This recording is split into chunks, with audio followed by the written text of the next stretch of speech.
Человек, чья звезда первой загорелась в мемориале славы героев России, Сулумбек Асканов, генерал-майор, летчик-испытатель. Он всегда стремился в небо. В этот день, вспоминая о мужественном земляке, настоящем офицере, воспитанники кадетского корпуса в стихах и песнях рассказывают о жизненном пути Асканова. Беда поступила, как слезы глазам, однажды в полете,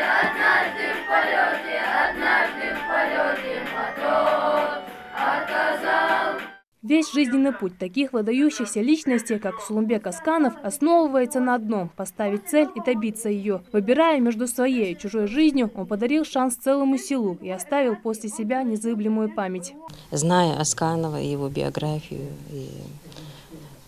мне кажется, другого от него никто и не мог ожидать, потому что другого решения он просто не мог принять. Я думаю, его имя навеки запечатлится в нашей памяти, в памяти нашего народа и не только нашего.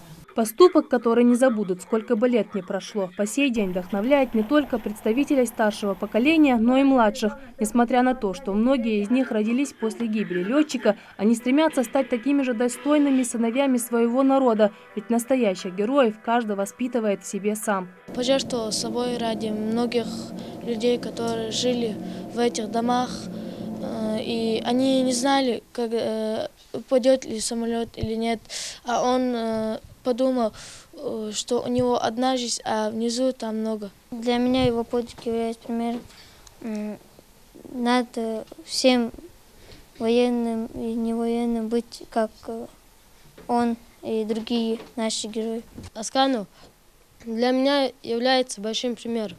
Я должен равняться на него и стараться быть таким же, как и он. Воспитывать молодежи чувство патриотизма сегодня очень важно. Это отмечают и кураторы. История жизни Сулумбека Асканова без преувеличения должна лечь в основу воспитания подрастающего поколения.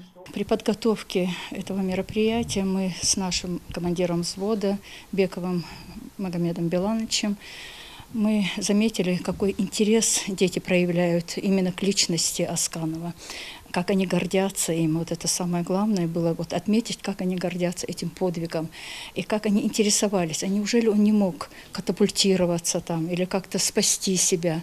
И когда мы говорили, что он, если бы катапультировался, то погибла бы полностью эта деревня, Козельки, тогда они, вот это чувство гордости их наполняло. За свою короткую жизнь он достиг таких высот в воинской службе. Его имя и подвиги живут в сердцах не только ингушского народа, но и всей страны. Райдат Халухоева, Рамазан Мержоев, Новости 24.